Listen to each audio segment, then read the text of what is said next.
and welcome to day 2 of the Teaching and Learning Conference.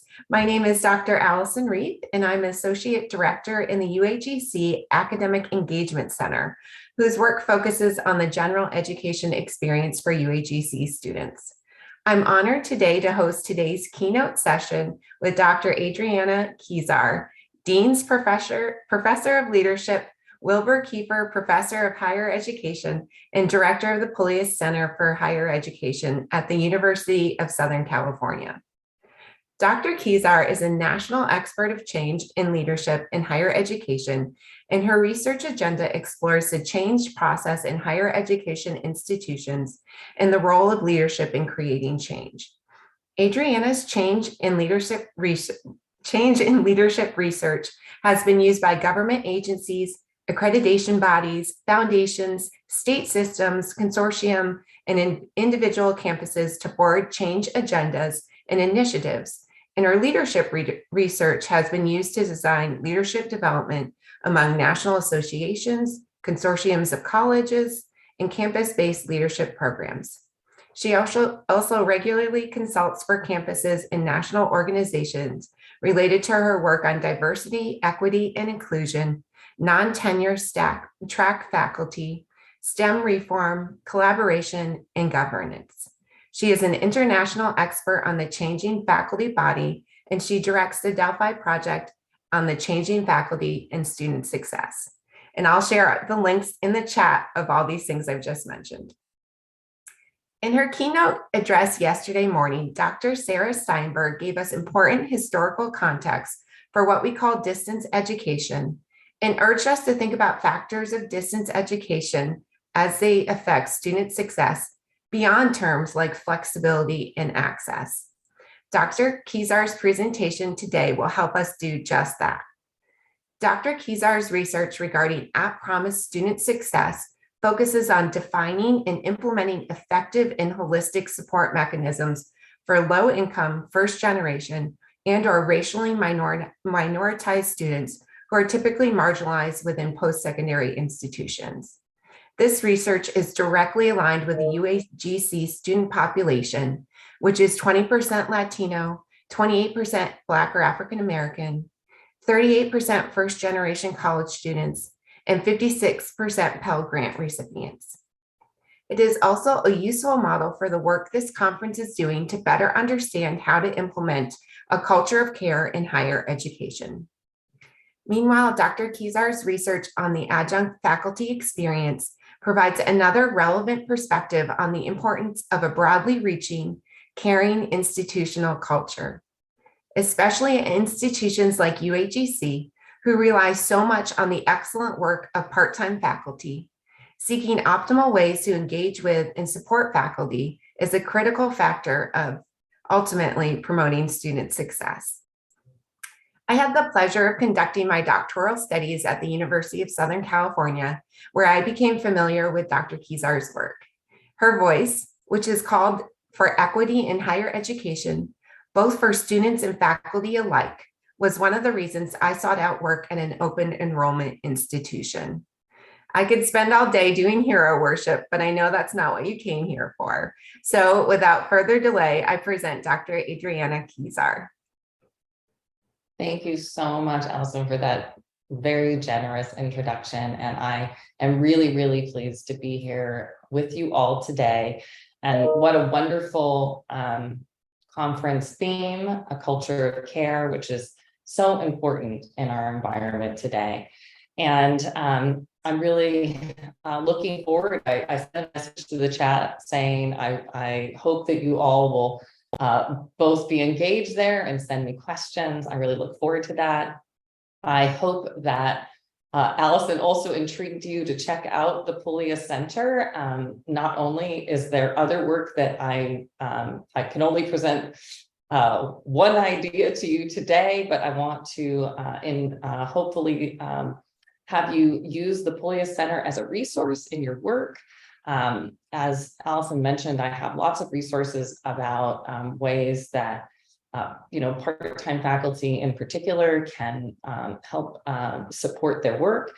But for faculty more generally. Lots on improving teaching and learning there. My colleague Zoe Corwin does really important work on digital engagement. My other colleague Adrienne Huerta specifically works with men of color, which are one of the populations that have really, historically not been supported by higher education. And he does a lot of work on how to support men of color. And Tatiana Melgizo, my colleague, works on math equity and issues on math reform. So some of you who may be teaching in mathematics and some of the STEM disciplines, she really looks at how to make those courses more successful for students. So I'm hoping that you all will take advantage of some of the resources that we have at the Pulea Center on many of the topics you might be thinking about. But today we're here, and I'm going to share my screen to talk about creating a culture of ecological validation. I've also referred to this as a culture of care. So it very much aligns with the theme of this conference. And as Allison was mentioning, this work came out of a long-term study we've been engaged in. We're going on the 7th year actually of the study, but we were asked by the Susan B. Buffett Foundation to do an evaluation of a long-term program they had in Nebraska at the public institutions in Nebraska that was supporting first-generation low-income and racially minoritized students, as Allison was mentioning. What we've known that there's been a lot of work on these populations, but mostly it's been focused, I'll call it from a deficit perspective, how they aren't succeeding in higher education institutions. And we very much wanted to approach this differently, and so did the foundation. They were interested in, they had themselves come to the conclusion that it was their institutions that were failing, and the educational professionals, these populations, and they helped create a transition and success program at these campuses. And they wanted us to study whether, it truly was being able to support the students, and if it was, why and how, what was promising about this program. And we did find it was very successful in supporting these students, and it was working to transform the campuses, and leaders on these campuses were beginning to understand that really that the problem was, if you will, both an organizational one of the ways that were set up, and some of the ways that we approach our educational practice. So that is what I want to share with you today, because it's very different than a lot of the research that has been conducted in the past. As I said, that really comes from a deficit frame, trying to understand how we can change the students versus how we can change to make them successful, which I think has been a really important pivot and change in the educational research in recent times. So our agenda is, I'd like to review a little bit about the challenges for today's students to kind of let us all get on the same page about some of the factors that affect students and why a culture of care is so important.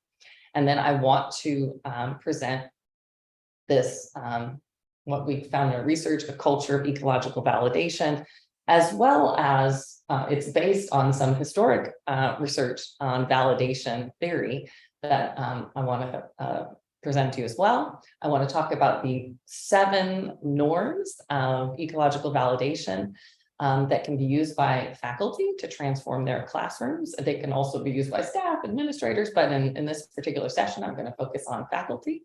And then I'm going to end with an example of a faculty member to kind of engage you in thinking through what it looks like to create ecological validation yourselves. So that's where I'm hoping we will go.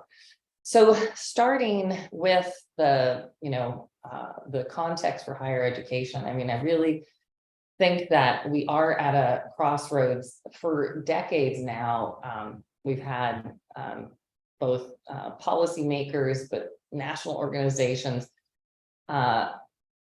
calling attention to the really poor retention and graduation rates for these populations, first generation, low income, racialized minority students. And in fact, the equity gaps have even gotten bigger. So the American Council on Education just engaged in a really major study pulling together all the data from the National Center of Education Statistics. And what they identified was that certain groups have actually gone backwards. So Black students are actually performing worse. The equity gaps are bigger now than they were 30 years ago. So not only are we not, making these equity gaps smaller, they are in fact getting larger for some groups. And so this was a really strong wake-up call when this data was looked at a couple of years back. This was just 2 or 3 years ago. And I think it was just, in fact, prior to the pandemic. So now we have data that show that it's even gotten worse. So, this has really shaken higher education because we've been doing supposedly a lot of work in the last couple decades. There's been more attention to these populations, but yet there is no success with the given interventions that have been, used to date. And I think part of that has to do with the kind of misguided notions under a lot of these current interventions. As I said, most of them have been, let's take a group of students, put them in a program over here and try to fix them because there's something not right with these students. They didn't get something in the past that they need. And that approach has not been overly successful. And there was also, for a long time, also a focus on student access instead of student success. So just get more students into higher education. But with, the most attention has been sort of the first year transition kinds of programs. But then what the Gates Foundation has found, because they've invested now billions of dollars into this issue, is that then what happens to students, they just drop out later. So it's worse because they go in debt and then they don't graduate. So this sort of like increased access has actually created more of a problem. We've seen the huge student debt problem across the country with students not actually finishing. So we need to not think about this just as a transition issue, but it's about how we interact with students throughout their college career. And that's why I call it ecological, because ecological has to do with supporting students over time. It's not like you can give them a one-time inoculation of this, this is going to help you to succeed over time. It needs to be ongoing, I'll call it, culture of validation. The pandemic, as many of you know, has led to a lot of increased stress for students. Recent studies showed that about 40% of students now in higher education are experiencing severe stress, depression, and other kinds of mental health challenges. So not taking a caring approach, particularly at this particular moment, is even more challenging. And then students who come from racially minoritized backgrounds have experienced a lot of microaggressions during the last couple of years, and that adds on to their stress. And this is, that context, as you can imagine, is really leaving students in a very vulnerable place and on our campuses, and we need to think about that. And some of the research that I've just done over the years repeatedly, I've done a lot of meta-analysis about the research on faculty and student interactions, and this really gets overlooked, but that is, so much of the support in the student success area has been I'll call it outside the classroom. It's been about what can we do to advise students or do something in some other facet of support services.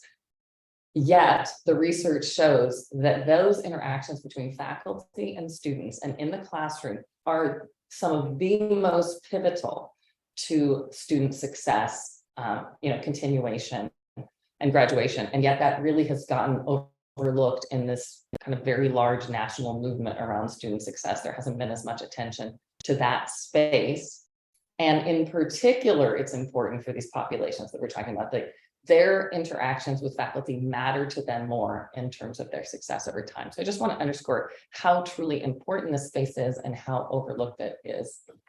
So I just want to, for a moment, have you think about, do you know of a college student who experienced challenges navigating the support that they needed to get on campus? This might have been extra support on writing or with math, or thinking about how to conduct an assignment. And just as we're going to do a quick poll here, just for you to think about, how does this relate to your own experience?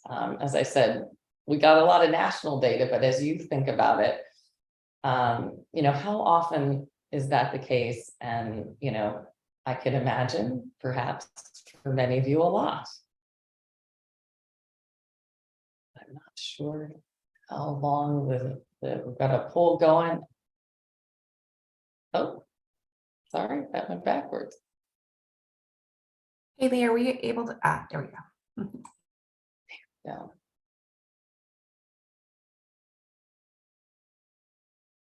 All right, so far,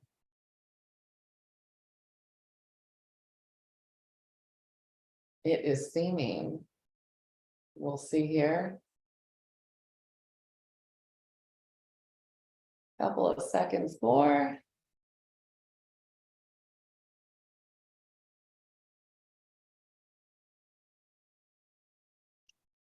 And I think as you're putting in your responses, just the even thinking about the kinds of challenges, and I had brought up earlier mental health challenges as one of the ones that students are experiencing.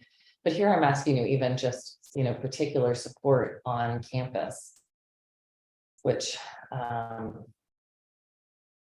many different types they could experience. So I think we're getting close to the end of the poll.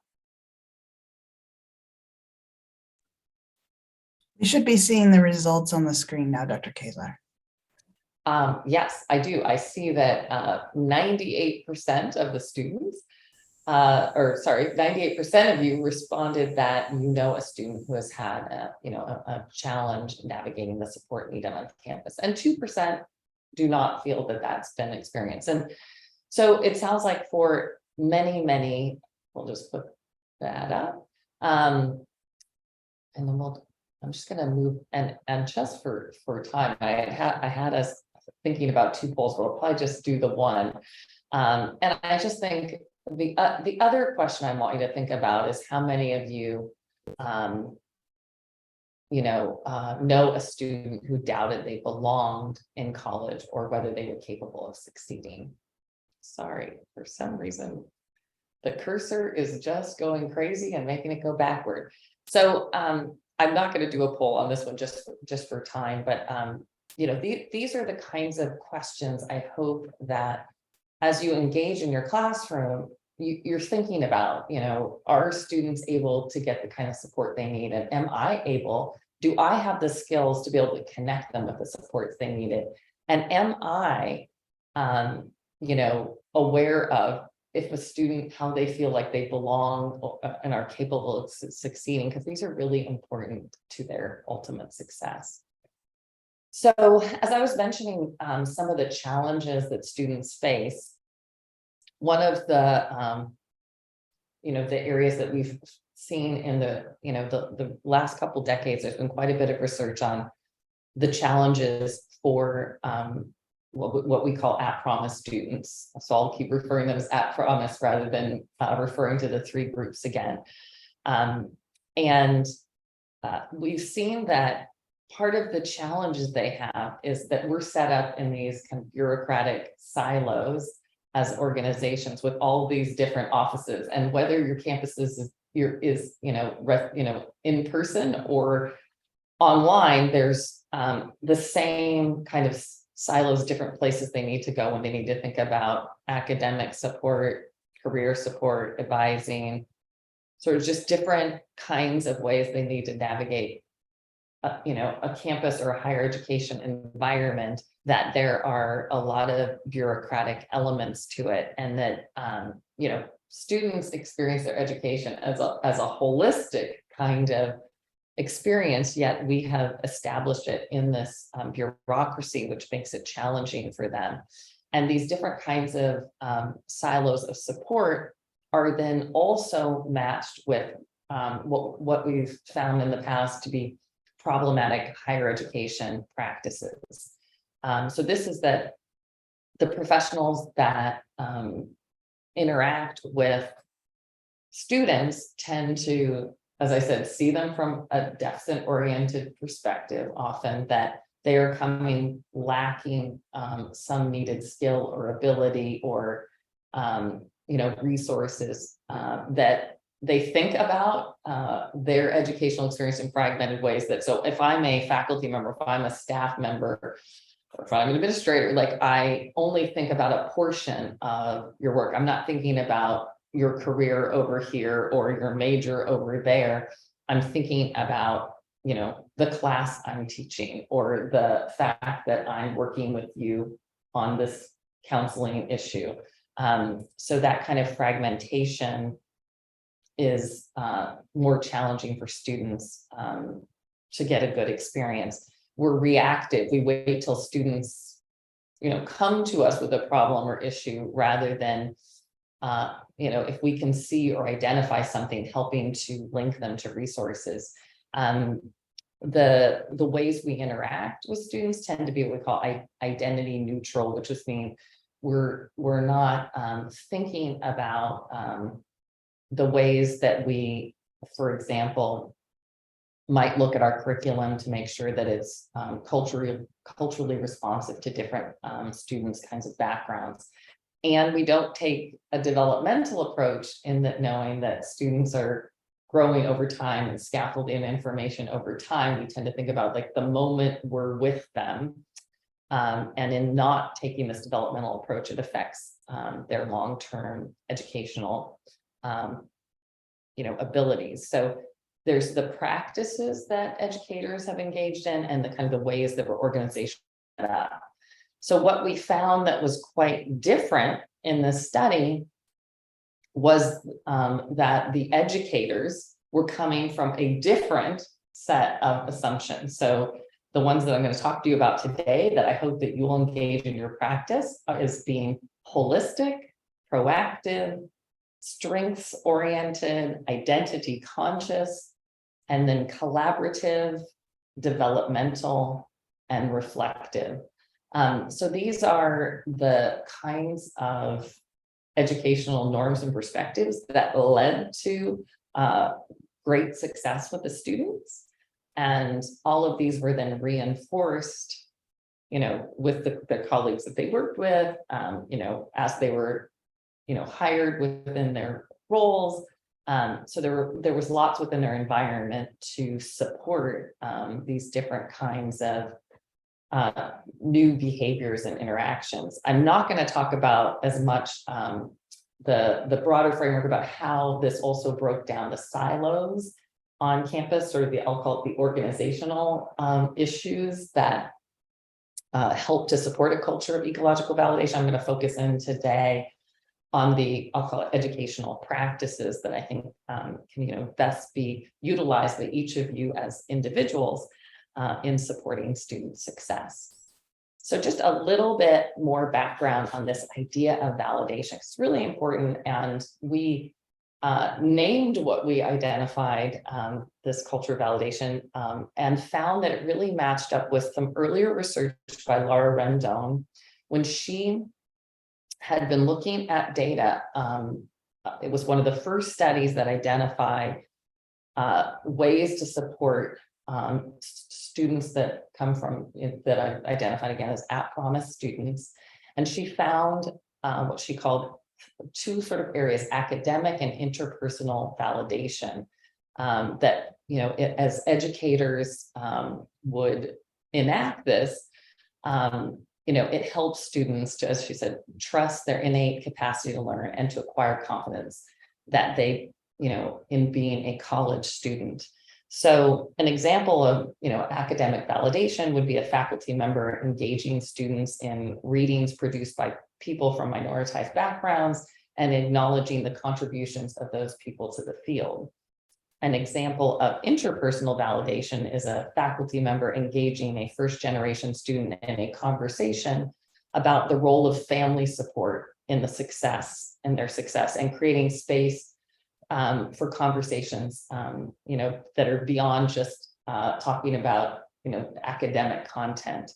So these two things are what she found were incredibly supportive of students being successful. So more of the kinds of things that she named in her research was like learning students' names and using it regularly. I already mentioned incorporating the diversity of student backgrounds in the curriculum, collaborating with students on their learning and recognizing the knowledge that students bring with them in the classroom and the learning space, working with students to plan a course of action to accomplish their goals. So being, more sort of aware, interpersonal and aware of what goals students have, encouraging students to draw on from their peers and others as a form of network support. So this, one of the things she found is they do more what we call collaborative learning rather than setting up a competitive environment in the classroom, but ways that students collaborate was very validating. Meeting with students outside of regular classroom time to connect personally and communicating to students that they had a genuine belief in their capabilities. So these were some of the kinds of examples of validation she found in her work and which we found also in ours. So I'm just going to very briefly read you a case study about a woman that was, a part of our study to give you kind of a flavor for what this validation looks like in a little bit more depth. So this is Kira, and she was a first-year Black woman from a lower middle income community.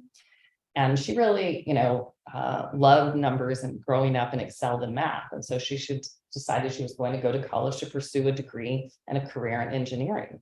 She applied to a local university so that she could visit with her mother and her two young sisters in order to maintain the family bonds they had built over the years. She was admitted to the university and received a scholarship, and she felt good about the scholarship, and her mother was very proud. Kira is the first in her family to go to college. Partway through her first year, Kira's mother became ill and lost mobility, and the prognosis was not good. Kira's mother was going to need ongoing care, not to mention the support that would be needed by her two younger sisters who still lived at home. Kira started to make more frequent trips home to help her mother and younger siblings. She took a part-time job to assist with the family bills. Her grades began to slip. She couldn't find time to study for her math and engineering courses. She also had no time to socialize and felt really isolated. She thought about leaving college, but remembered how she had worked so hard to get there and that she was the first in her family to go. She wanted to make her family proud, but felt lost, hopeless, and confused.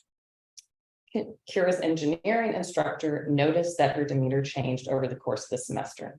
The first several weeks of class, he had gotten to know Kira because of her eagerness to answer and ask questions, contributions to class discussion, and because she sat in the front of the class. Recently, she was staring off into the window during class, sat in the backs and was texting on her phone, and the instructor could see that she had worry in her face. She often was late for class and her grades dipped. One day, the class ended and the students filed out of the classroom.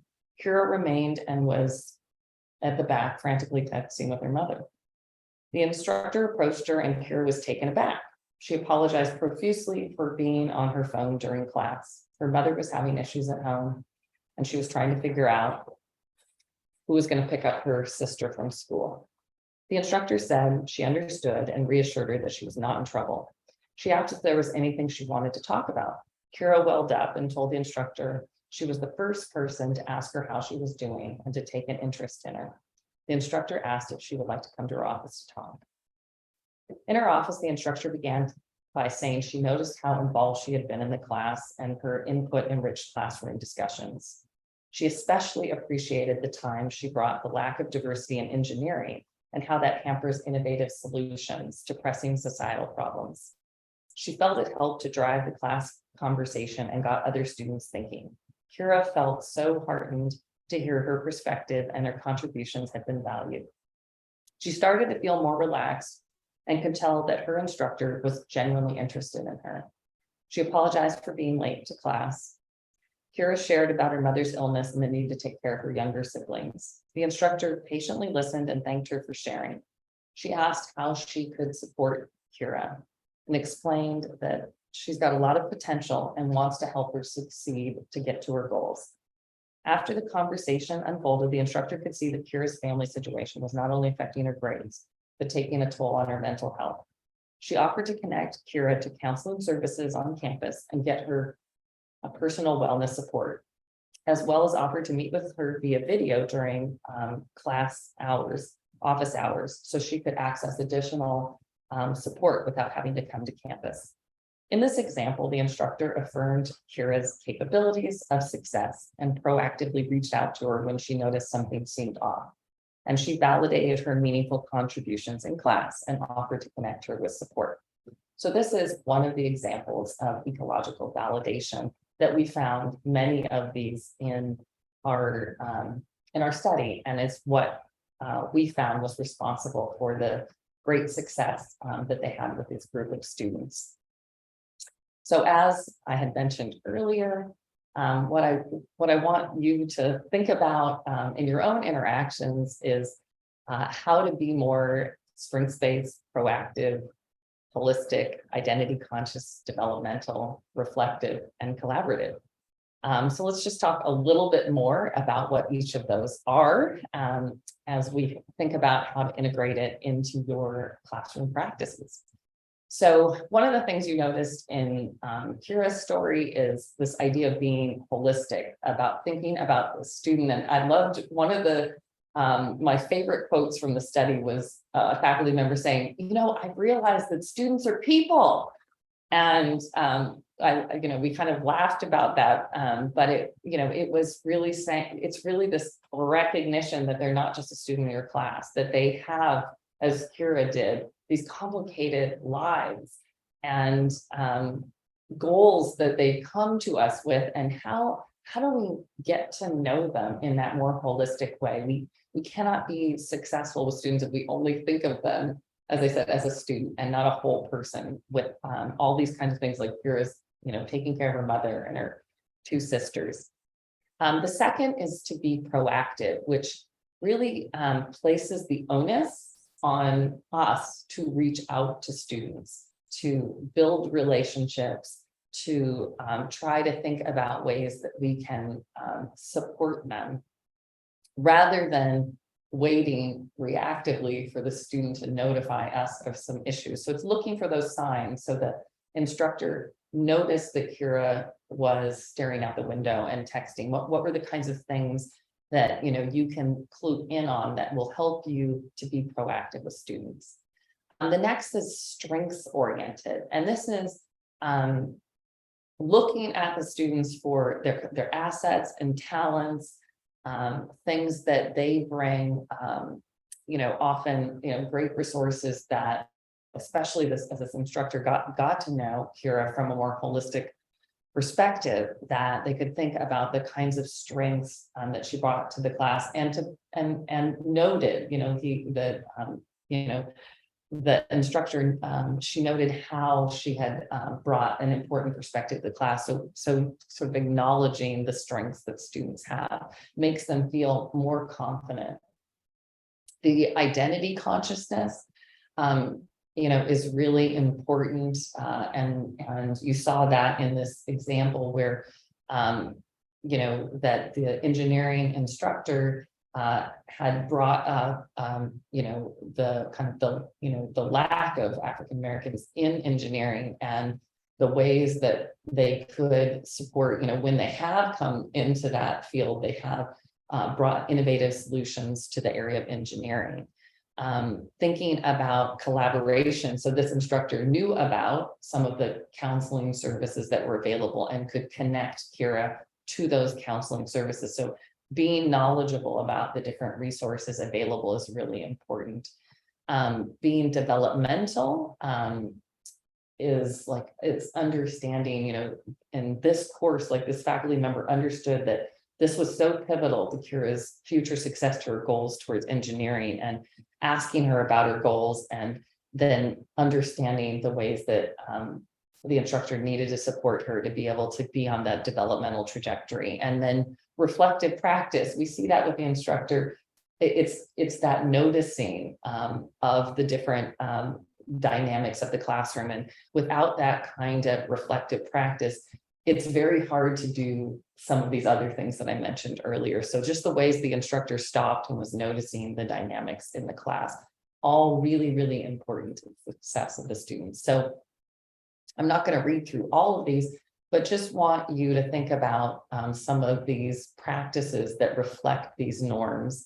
And one of the things that so much research has shown is that simple things like a faculty member saying, hey, I'm going to hang out online. So if you're in an online distance course, I'm going to hang out online for a few minutes, or I'm going to be there a few minutes early, is an incredible signal to the students that the faculty member just wants to engage with them, even for a few minutes, or just making that time available.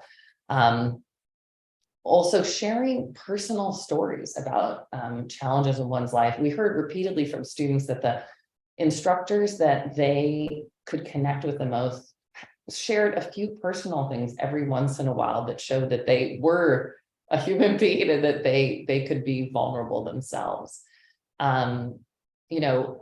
Sometimes they talked about how a student said, an instructor who just checks in and just asks like, hey, how are things going? Like really help them understand that the faculty member actually cared about what the classroom dynamics were like, or if students were understanding assignments. But just those informal check-ins are really important. And I wanted to share just a few of the voices of the students themselves. Similarly, I'm not going to read all of these, but just the voices of students in the ways that they experienced some of these norms. So this is, proactive. She actually just emailed me a couple of days ago, and she was just checking up on me. I know how stressed out you were last semester and things like that. And she said, just wanted to let you know that I'm always here for coffee or tea or anything. Just let me know if you need my help. So, just reaching out with a simple email, if a student's having a difficult time, or something about, holistic. One of the reasons I'm really drawn to my chem lab teacher right now is because he's really interested in what I'm doing outside of class. He has a level, that I have other obligations, and he knows that I'm doing this amazing work with student organizations. So just understanding a little bit more about the student's life. Developmental. My professor, she would talk to us about what will happen in our major, how things will change from general education and careers and all the next steps, I think really helps. So I could see where things were going. So that's an example of being developmental, not just thinking in the scheme of your individual class. I've talked a lot about some of these examples of validation and strength space. So I think you have this idea of just, like simple things like you did a great job today, the ways you can drop in ways that students feel they made a contribution. Identity conscious. She came in and said today is a day to celebrate Indigenous communities. I've never had an instructor talk about or say something that acknowledged my heritage like that. So that these are really powerful signals to students. And I think I've talked a bit about collaborative, so I think we're good. And just one more on the reflective practice. We always ended class with what went well and what didn't. At first, we all hesitated to say what went wrong, but then the professor, he said, I felt this was not so great. It kind of gave us freedom, and we all started to chime in. After that, just felt like we could adjust. It also made me feel like we all contribute to the classroom, whether it works. So these are some of the practices. So what I'm going to do is, before we go into, and I hope there are some questions going into the Q&A, I'm going to just end with Dwayne, which was a faculty member in our, that was a part of the study. And I want you to think about, as I read his experience, what norms and practices that these 7, norms I talked about and some of the practices, can you identify? Which ones have you used to support students? And I'm hoping throughout this presentation, you've been thinking, yes, I've tried that, yes, I could do more of that. And which would you like to use? So these are all things that you can adopt and put into your practice. So let me tell you a little bit about Dwayne. So he recently taught an Introduction to Communications general education course. And by the way, throw into the chat, as you can see, some of the different norms that you see him use. His department chair emailed him about a required workshop for new faculty the week before classes began on campus that was trying to improve the success rates of students. So this is something that, came as a part of this, support program on campus. During the workshop, the faculty coordinator drew from previous research and information gathered from the program about at-promise students. She began by sharing how at-promise students have different identities, backgrounds, and experiences to draw from when engaging in class. She engaged in a discussion about how she used this information to explore her own curriculum to see where there were opportunities to include these different backgrounds within her curriculum and encourage the new faculty to do the same. Dwayne took note of how he may want to think about how he could shift some of his assignments in ways that continue to meet the course objectives, but might reflect the diversity of students' backgrounds and interests. The faculty coordinator also shared information about how subgroups of students experience challenges in higher education. For example, she shared how the program serves some students with refugee, immigration, and undocumented experience, which frame how they navigate college and some of the challenges they may have in accessing resources.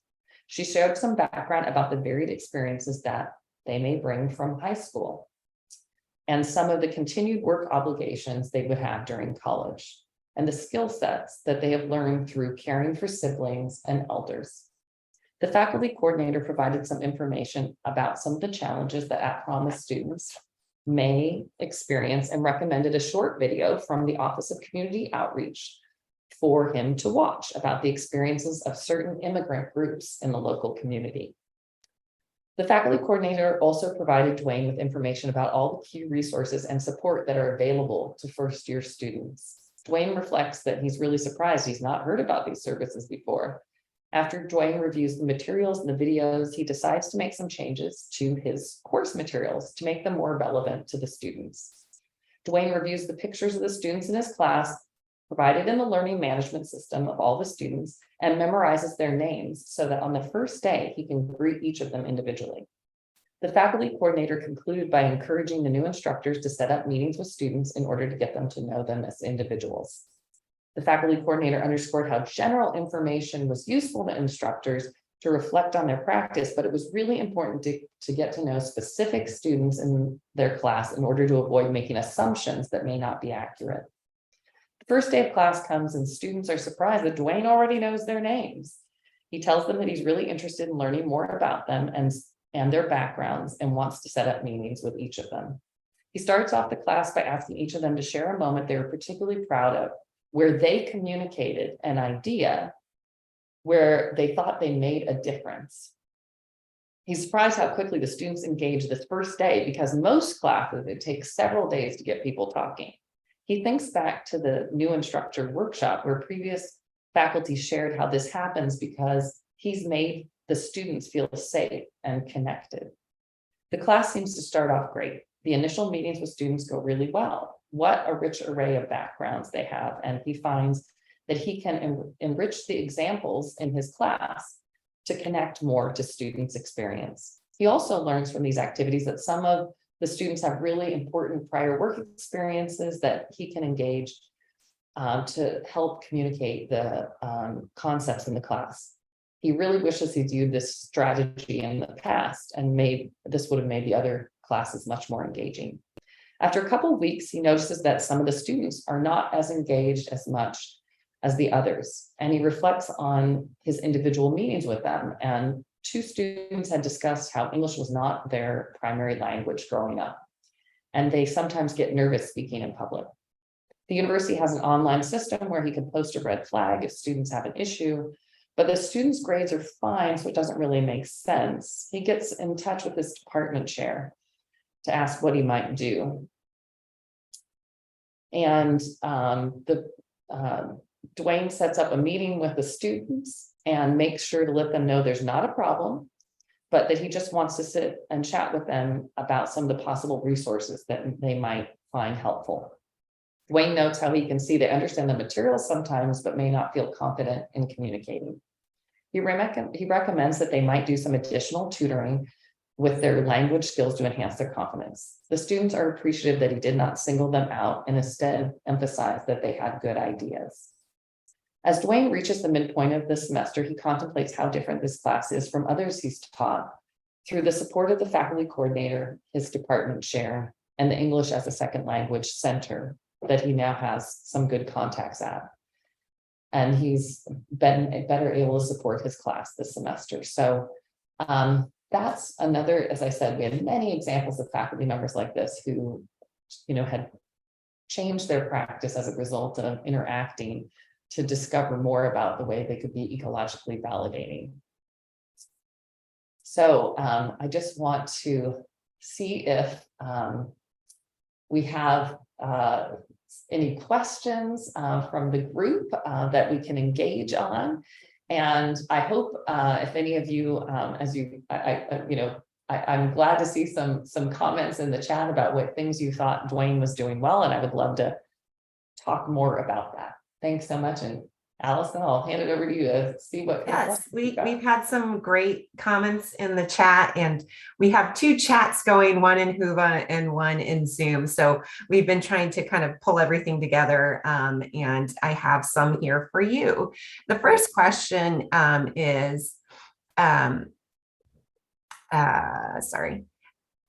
what do you hear from faculty about the biggest challenge in taking a strengths-oriented approach to student feedback? And how can we overcome some of those challenges? So I think that the biggest challenge is often trying to find those opportunities to kind of I'll say reshape our academic culture. There's a lot of times where we react. I mean, many faculty members we come into, and I'll lump myself into this as a part of academic culture, right? Of being kind of like critiquing everything. And so I think a lot of faculty members have trouble kind of shifting, like it's like, focusing on, feedback. It's hard, like how do you get constructive and positive feedback, right? So it's this edge that I hear faculty members saying, like, well, I was trained to sort of like, on that sort of critical perspective. So how do you do that at the same time? You need to give honest feedback, but how do you still be supportive? And so the challenge, I think, is figuring out that balance. And so one of the things I've seen people do is a faculty member share a paper or assignment where they're giving feedback with a colleague and say, do you find this both also that it can be validating to like a student, so they can like, a faculty member who you think also appreciates a strengths-based perspective, because obviously we're all can be prone to being a little bit more on the,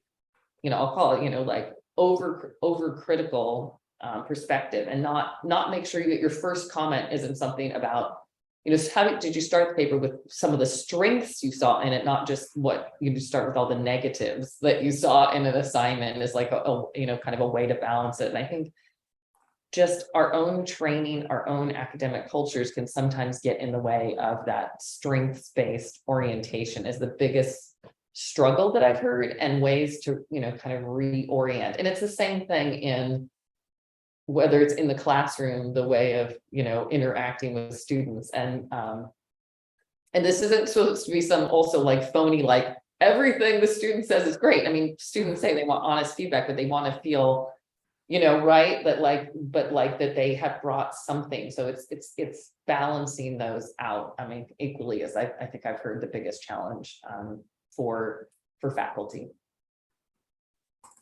In that same thought, someone mentioned in the Q&A that the approaches you outline make a lot of sense. And many of us are already doing this kind of work with our students. But what are your thoughts around those educators who do not?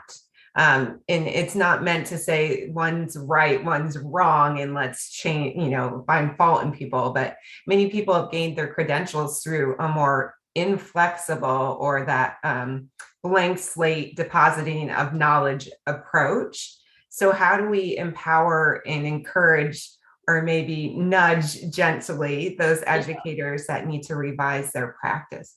Well, that's why I brought in Dwayne's story, right? So Dwayne wasn't necessarily doing those kinds of practices. And I think the ways, one of the things they were doing at this university was starting to encourage to teach in this actual program, you were required to take some, training to learn a little bit more about teaching in this way, right? In this strengths-based, holistic, like that was all about what they were giving training and professional development to faculty, with the assumption that once they learned about some of these practices and had heard from their colleagues that this would be a way to help support students, that they might shift. And so Dwayne was somebody who tried this out, but then the proof is all in the experience. We kept talking to faculty members who said, oh my God, it's such a better classroom environment. I mean, once I started doing this,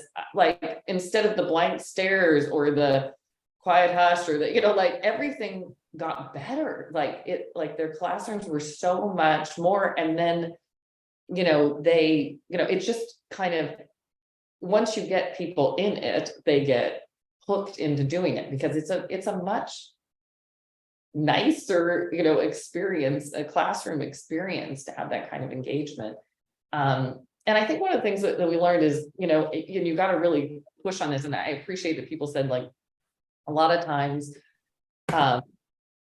we think, we're doing parts of these. I think people are, I think it's, some people are strengths-based or some people are holistic, but what we found is, we all can do better at thinking about doing all of these all together. Some people may have a strength in one area or another, but kind of doing all of them is something where I think it's part of a continuous improvement in teaching and learning. I think, I know I have areas that I still need to work on in these respects. There's moments, there's part of my teaching practice where I'm missing out on some of these here and there. So it is a framework that I think we can always get better on.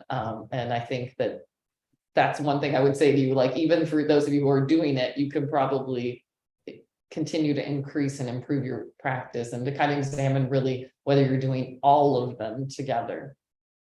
Yeah, not something you just check off the to-do list and say, right, yeah, I'm done with that. Okay. Someone also put in a very thought-provoking statement when you were talking about cultural deficit theory, and it really depends on the lens from your viewing. In that statement, who has the deficit, the student or the instructor who's viewing it through that lens? And so speaking a bit about how our mindset in the terms we use, because usually we place the blame on the person in the experience rather the one that's viewing it as a deficit. So if there's anything you would like to speak more about the cultural deficit theory and your choice of at Promise students and how that kind of came about.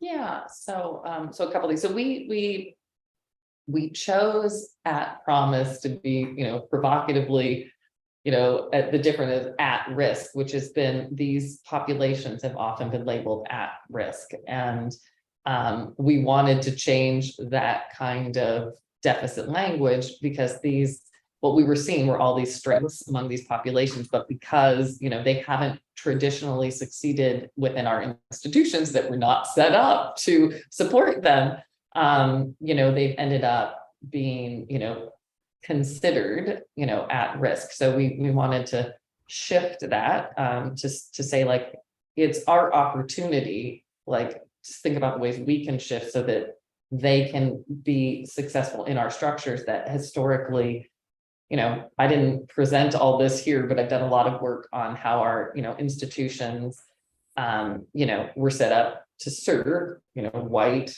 male, affluent populations. And, we can unearth and dig into the kinds of things that we have, that our institutions are classist and institutionally, and there's racism built into our institutional structures, all these kinds of things, like the ways that disentangling that, yet a different and other talk. But so the fact that that's why thinking about being culturally responsive is to make up for the way that our institutions have been set up. And so the cultural deficit, if we use that, like, I would never suggest anybody's culturally deficit, but like I think sometimes the identity neutral, sort of like the color blind, is the ways that we're not looking at the ways our institutions have been set up historically for certain populations. And it's an acknowledgement to be more sort of proactive around cultural identity, responsive to the different identities that get brought to our campuses, where kind of like the neutral stance has not served us well, because it, like, neutral is white, male, affluent. I mean, that's what neutral becomes. I mean, that is what our curriculum traditionally represents. If you look at the what writers are represented and so forth, we can unpack all of that. So this is being conscious of and responsive to different cultural backgrounds.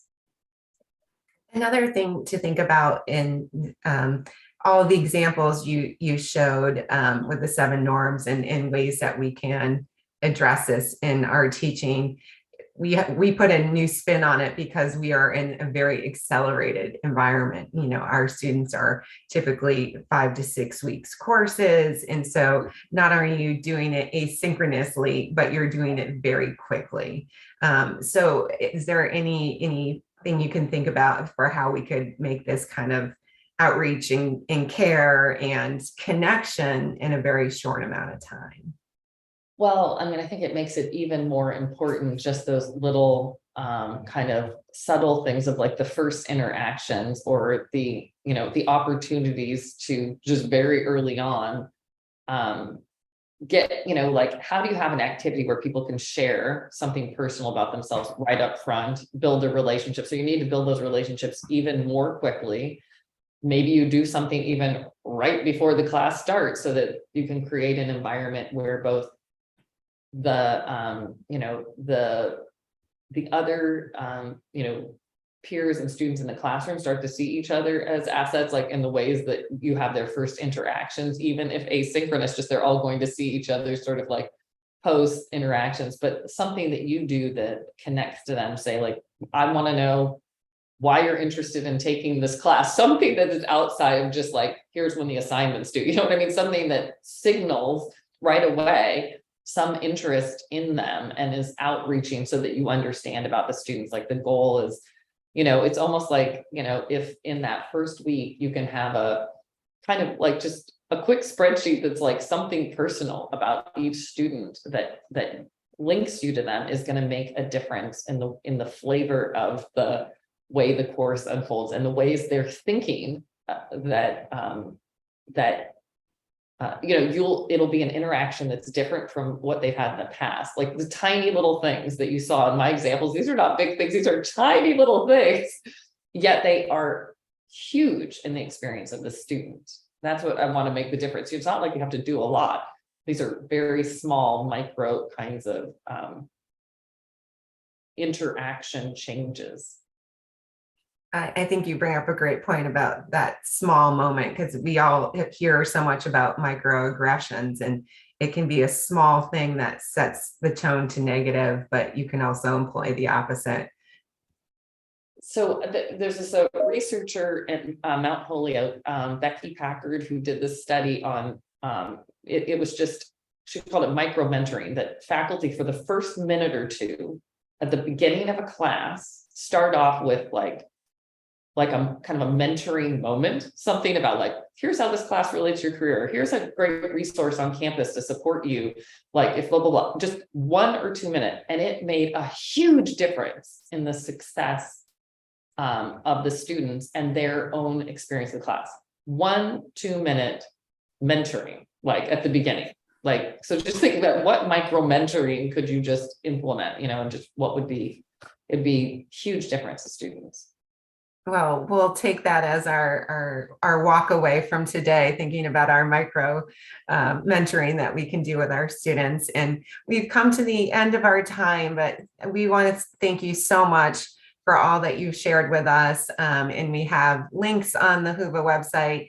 And hopefully we'll be able to share your presentation there for people who are interested in going back and reflecting more on what you shared with us today. So thank you very much for joining us. It's a pleasure to meet everyone. Best of luck as you move forward, and have a great rest of your day.